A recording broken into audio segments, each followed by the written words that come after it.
ఇప్పుడే country delight యాప్ని download చేసుకోండి. Download the country delight app now.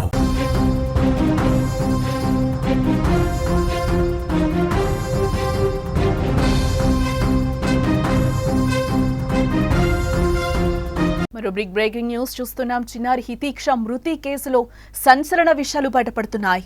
పోలీసుల విచారణలో కీలక సమాచారం బయటకొస్తుంది. చిన్నారిని చంపడానికి అసలు కారణం ఇదే అంటూ కూడా పోలీసుల ముందు మమత నోరు విప్పినట్లుగా మనకైతే సమాచారం అందుతోంది. అక్క మీద కోపంతోనే పాపను చంపినట్లుగా నిర్ధారణకొచ్చారు పోలీసులు. నవీన ఎదుగుదలను మమత జీర్ణించుకోలేకపోయింది. అక్క జీవితాంతం బాధపడాలనే ఉద్దేశంతోనే కూతురు హితీక్షను చంపినట్లుగా మమతే సొంతంగా చెప్తోంది.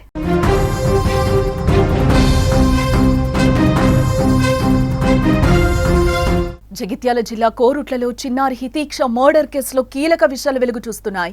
ప్రస్తుతం చిన్నారిని చంపిన మమత పోలీసుల కస్టడీలో ఉంది. చిన్నారిని ఎందుకు చంపాల్సి వచ్చింది అనే కోణంలో నిందితురాలను పోలీసులు విచారిస్తున్నారు. అయితే పోలీసుల విచారణలో పలు కీలక విషయాలను మమత వెల్లడిస్తున్నట్లుగా అయితే మనకి తెలుస్తోంది. ఇకపోతే మమత బీఈడీ వరకు చదువుకుంది. తన అక్క డిగ్రీ వరకు చదువుకుంది. అన్నదమ్ములు రామ్ లక్ష్మణ్లు కవల పిల్లలు కావడంతో వరుసకు అక్క చెల్లి అయ్యే మమత నవీనలకు వారు పెళ్లి చేసుకున్నారు. ఇకపోతే అన్న రాము నవీన దంపతులకు కూతురు కొడుకున్నారు. ఇంట్లో ప్రతి విషయంలో నవీనదే పైచేయి కావడం మమత జీర్ణించుకోలేకపోయింది. ఇదే నేపథ్యంలోనే రాము హితీక్ష తండ్రి అలాగే తల్లిని కూడా దుబాయ్ తీసుకెళ్లాలి అని కూడా నిర్ణయించుకున్నారు. అక్కడ కొద్దిగా లైఫ్ బాగుంటుంది, అక్కడ స్థిరపడొచ్చు అనే ఉద్దేశంతో దుబాయ్కి వెళ్ళి ఇంకా మంచిగా సెటిల్ అవుదామనే ఆలోచనలో ఉన్నట్లుగా కూడా తెలుస్తోంది. ఇదంతా కూడా మమత జీర్ణించుకోలేకపోయింది. గొప్పగా బీఈడీ చదివిన తనకు కాకుండా అక్క నవీనకు కుటుంబ సభ్యులు పెత్తనం ఇవ్వడం తట్టుకోలేకపోయింది మమత. దీనికి తోడు క్రిప్టో కరెన్సీలో మమత లక్షలాది రూపాయలు ఇన్వెస్ట్ చేసింది. తను ఇన్వెస్ట్ చేయడమే కాదు, తెలిసిన వారికి కూడా ఇందులో పెట్టుబడులు పెట్టేలా ప్రోత్సహించింది.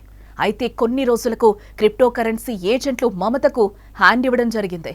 అయితే విషయం తెలుసుకున్న మమత పెట్టుబడులు పెట్టించిన వారు ఆమెను ప్రశ్నించడం మొదలుపెట్టారట. ప్రతిరోజు ఇంటిపైకొచ్చి ఆమెతో గొడవ పెట్టుకునేవారట. ఈ విషయంలో మమతను నవీన మందలించింది. అయితే అప్పటికే అక్కపై పీకల్లుతూ కోపంతో ఉన్న మమతకు ఈ మందలింపు తట్టుకోలేని కోపాన్ని తెప్పించింది. దీంతో అక్కపై ఎలాగైనా పగ తీర్చుకోవాలని కూడా భావించడం జరిగింది. అక్కను జీవితాంతం ఏడిపించాలని పగ పెంచుకున్న మమత అక్క ఊర్లో లేని సమయంలో హితీక్షను దారుణంగా చంపేసింది.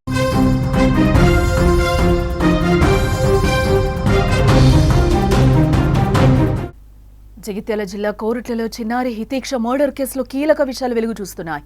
ప్రస్తుతం చిన్నారిని చంపిన మమత పోలీసుల కస్టడీలో ఉంది. చిన్నారిని ఎందుకు చంపాల్సి వచ్చింది అనే కోణంలో నిందితురాలను పోలీసులు అయితే విచారిస్తున్నారు. అయితే పోలీసుల విచారణలో పలు కీలక విషయాలైతే మమత వెల్లడిస్తున్నట్లుగా కూడా తెలుస్తోంది. ఇకపోతే మమత బీఈడీ వరకు చదువుకుంది. అక్క డిగ్రీ వరకు మాత్రమే చదువుకుంది. అన్నదమ్ములు రాము లక్ష్మణ్లు కవల పిల్లలు కావడంతో వరుసకు అక్కా చెల్లెలయ్యే మమత నవీన్లు వారిని పెళ్లి చేసుకున్నారు.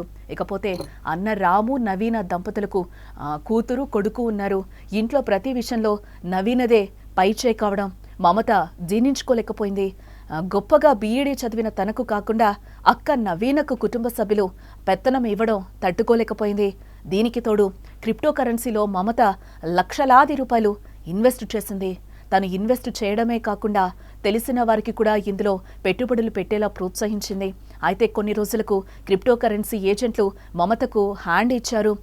అయితే ఈ విషయం తెలుసుకున్న మమత పెట్టుబడులు పెట్టించిన వారు ఆమెను ప్రశ్నించడం మొదలుపెట్టారు. ప్రతిరోజు ఇంటిపైకొచ్చి ఆమెతో గొడవ పెట్టుకునేవారట.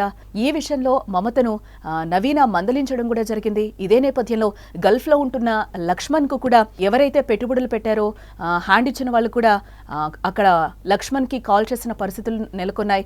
ఆ నేపథ్యంలోనే వదినకి కాల్ చేసి కూడా నవీనను లక్ష్మణ్ అడిగిన పరిస్థితులు ఏంటి, కాల్స్ వస్తున్నాయి, ఏం జరిగింది అని కూడా అడిగిన నేపథ్యంలో మొత్తం నవీన మరిదికి అంతా కూడా ఇలా ఇంటి మీదకి వస్తున్నారు, గొడవకు వస్తున్నారు అని పరిస్థితులు అయితే అక్కడ చెప్పడం జరిగింది. ఇదే నేపథ్యంలోనే అక్కపై అప్పటికే పీకల్లతో కోపంతో ఉన్న మమతకు ఈ మందలింపు తట్టుకోలేని కోపాన్నైతే తీసుకొచ్చిందని చెప్పొచ్చు.